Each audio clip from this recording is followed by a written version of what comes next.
Hello everyone, and welcome to another video. In this video, I will be discussing the power of power. What is power? It is torque.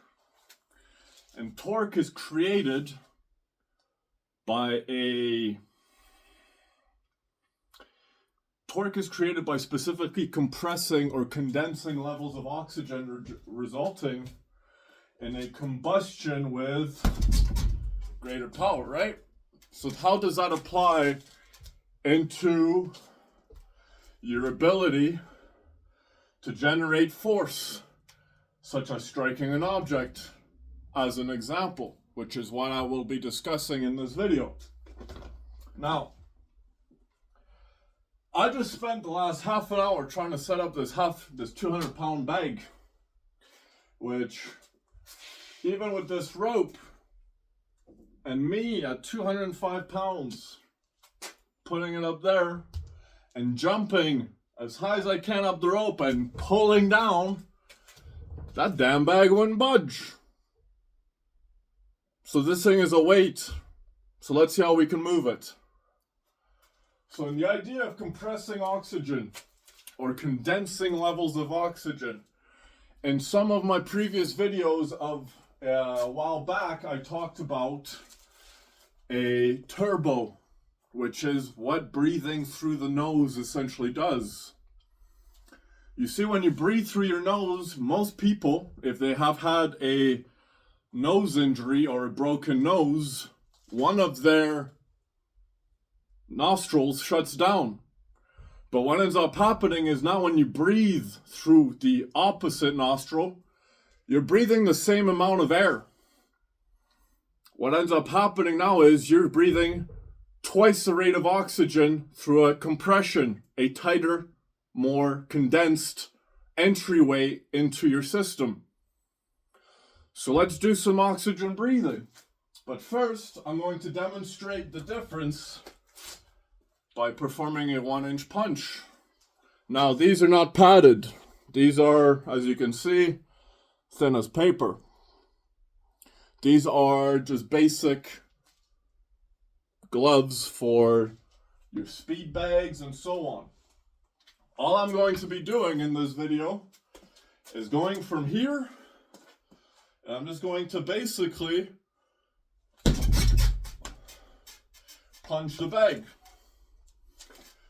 Now I want to see just how hard I can hit that thing without pushing my hand back and smacking it. And I'm going to do that by performing what is known as a 1-inch punch. It is a method of creating extreme amounts of torque in a very short space.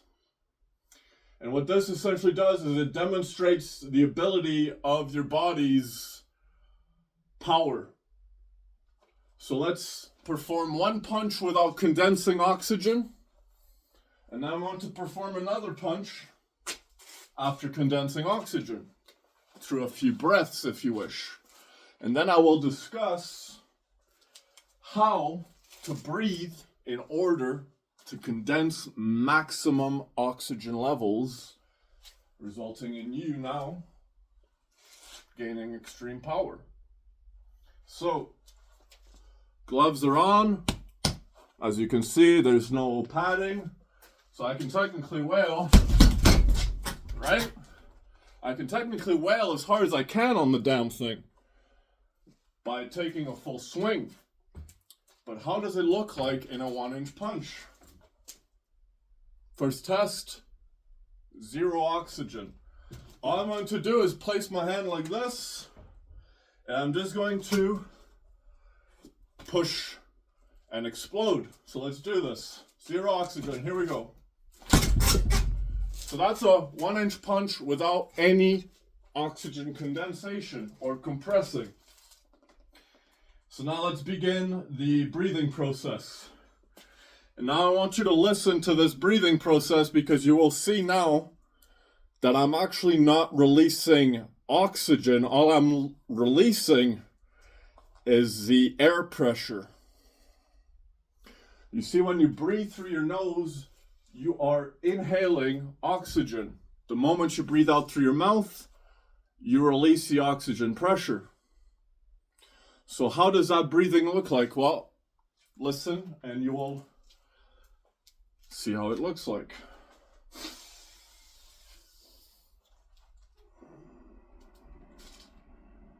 I'm releasing oxygen. I'm releasing air pressure, but I'm not releasing oxygen. All I'm simply doing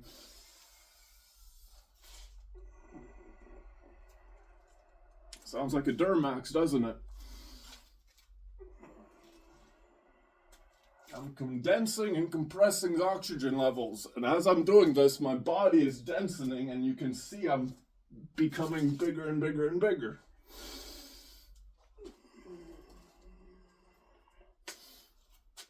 All right, one more breath, and now we will perform the punch while fully oxygenated and condensed, which will result in more torque.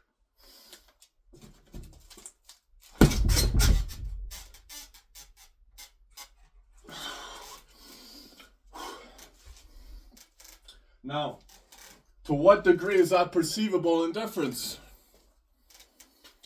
Well, let's try it again.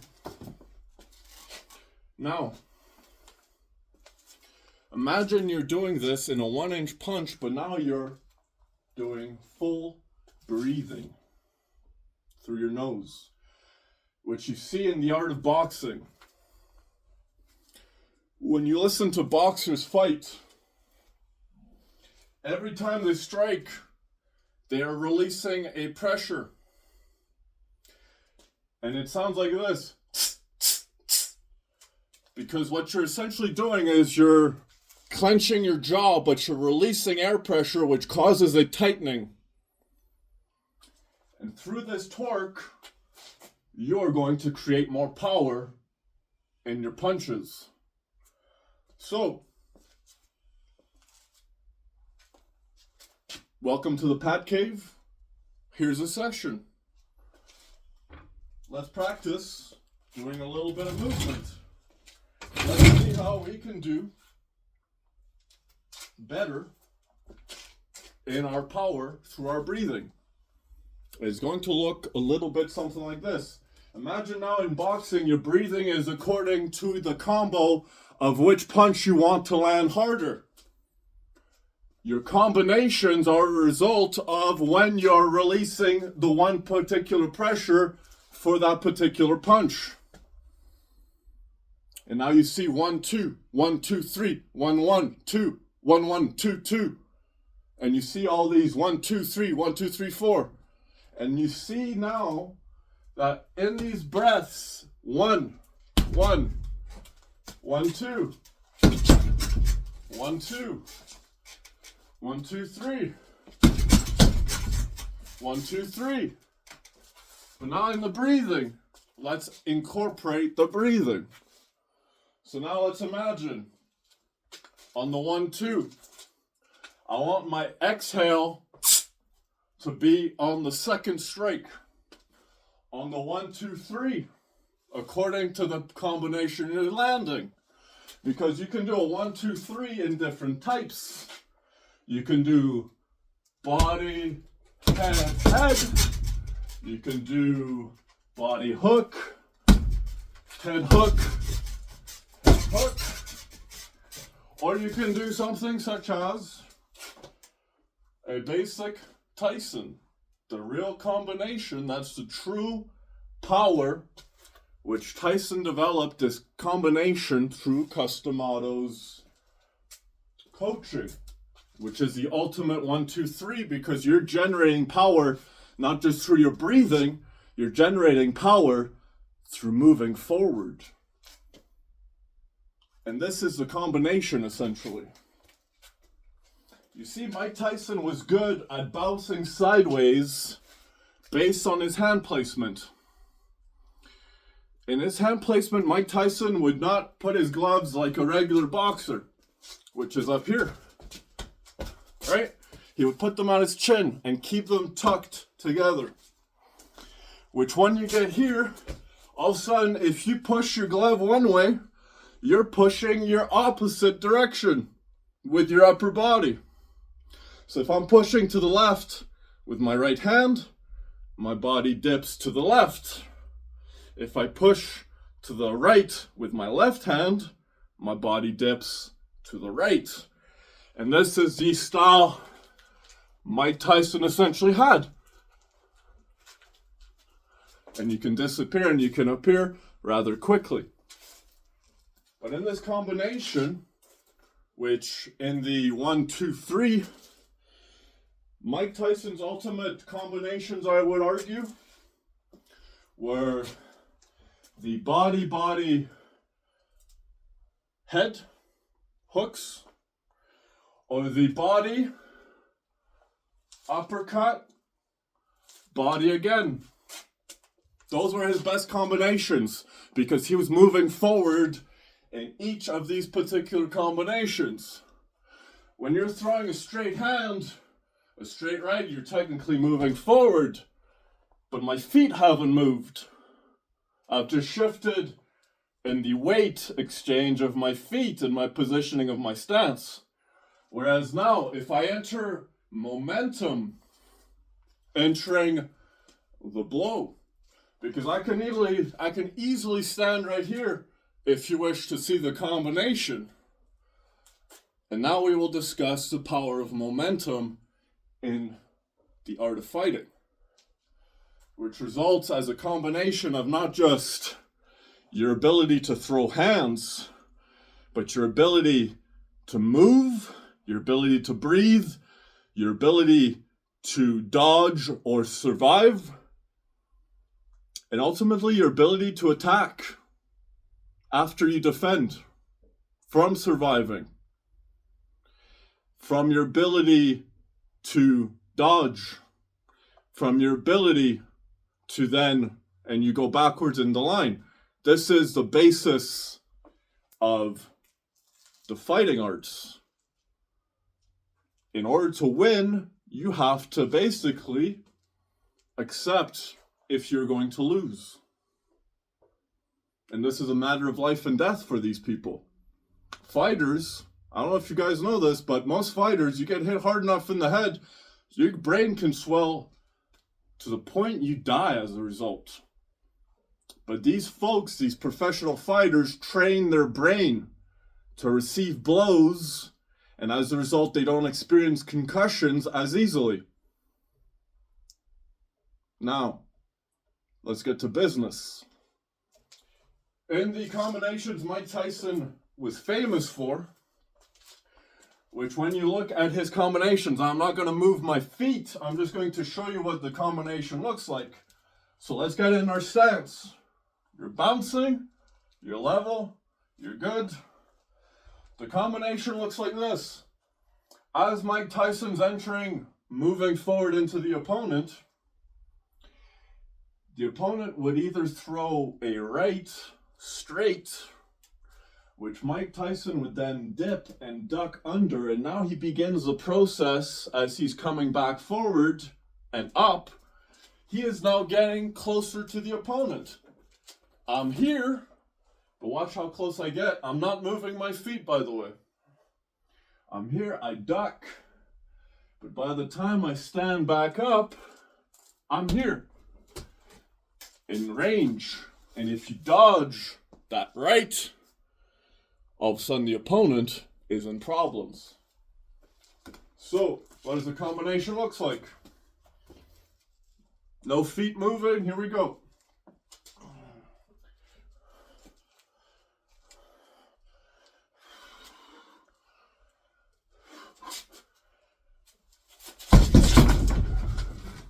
And that would typically result in a knockout or a knockdown. But Mike Tyson's the kind of guy that he hits hard enough. Most people didn't survive Mike Tyson's punches. The next combination Mike Tyson was famous for was the hook, uppercut, liver shot. And it looks like this. Same entry. You duck under. You hook to the liver, which is right here on the right side of the opponent's ribs. You duck under, you hook, and you hit the liver once again. Now, let's keep in mind, folks, when you're beginning to learn how to box, don't just wail on the damn bag as hard as you can. I've been boxing for over 10 years, which means my wrists have actually developed a thickness in them. And as a result, my bones have densened, which results in my bones not breaking when I hit without any wraps or wrist wraps. But if you personally, as a new beginner, go and hit a heavy bag, such as a 200-pound heavy bag with all your force, I can guarantee your bones are going to snap and you're going to break either your wrist or your forearm, or you're going to break your hand. The reason I can punch this thing as hard as I can is because I've actually developed stronger bones in my hands because I don't box with my hands wrapped. And now as a result of this, I can fight bare knuckle in a street. But these hands are now like weapons. Because if you have a denser bone than the opponent's skull, well, what do you think happens when something harder hits something softer? It breaks that. Which results in, well, I don't like getting into street fights. I can handle myself as an individual, but the problem now is I would be responsible. So, if you want to practice boxing or learning how to fight, because boxing or learning how to fight is not just the art of, nobody's going to mess with me. That's not the purpose of learning how to fight. The purpose of learning how to fight is not to protect yourself. It's to protect those around you. Those that have a lesser chance at surviving than you would in an environment you know you could survive if something was to go wrong. You could call it self-defense if you wish.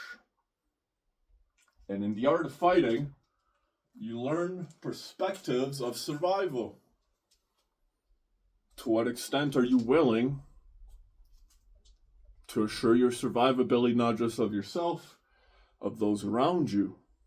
To what extent are you willing to make sure that not just your life, but the life of others are not in danger if you are now the only person in a situation that has to deal with a violent individual?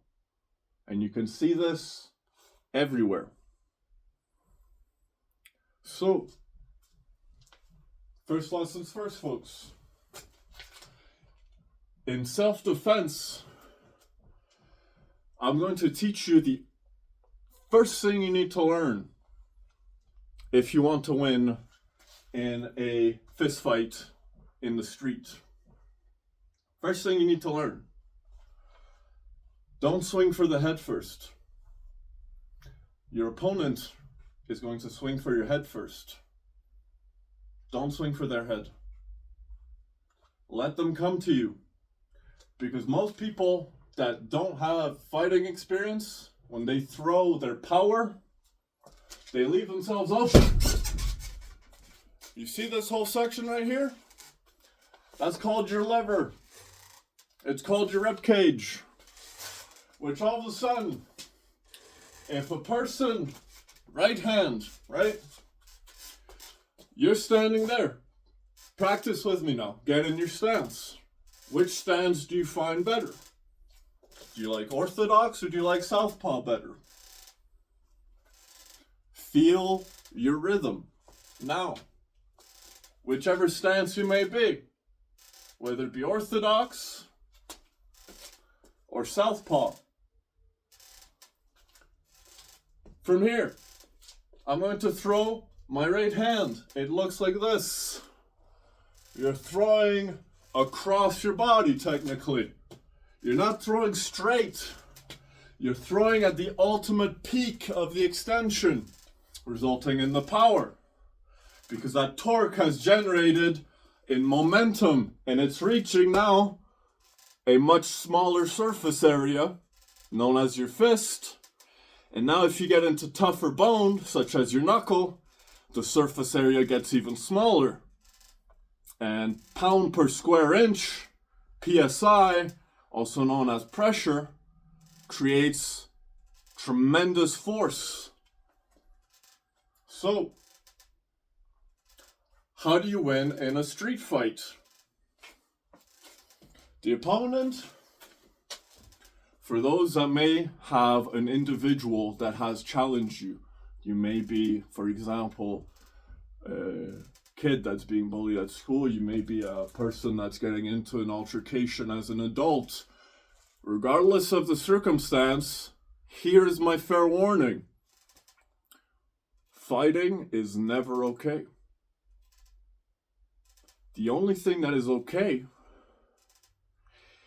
is making sure that you are okay. Making sure that the people around you are okay. And if for whatever reason you are now challenged by a violent individual at that particular time, and you're now the place of survival, the safe haven, you're now the safe space as the protector, as the man.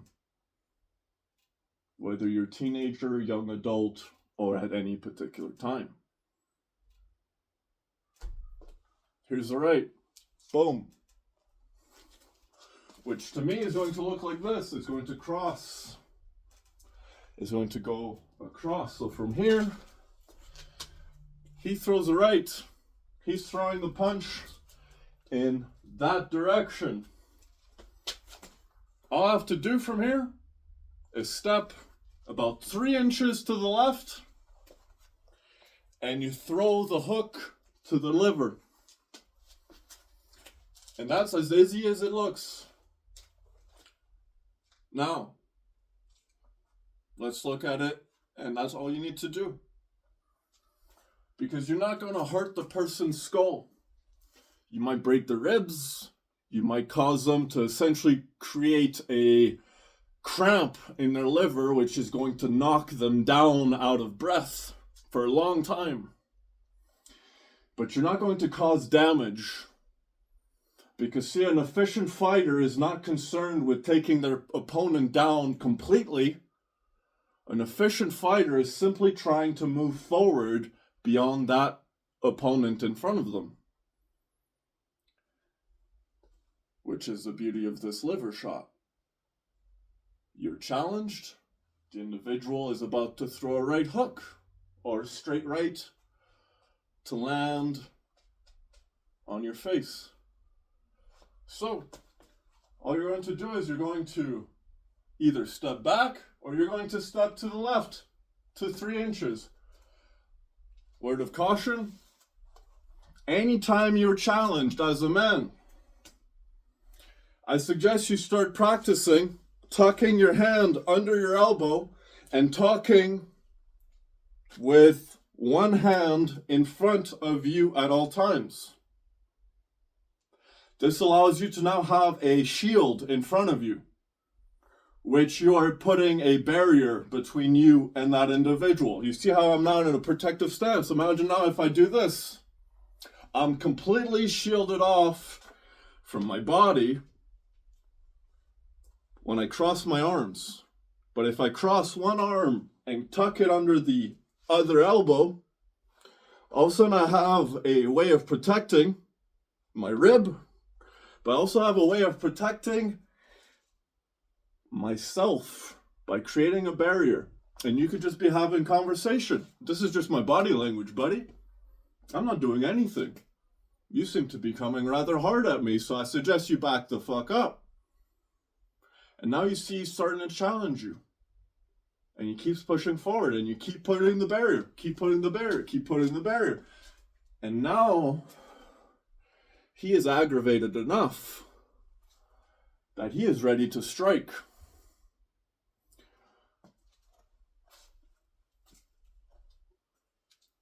So you're here. You see how now if he throws a punch, you have a way of catching it. because you have that barrier in front of you. So from here, he throws a punch, he steps his set to the left, and that's all it is. Anyways, folks, thanks for watching.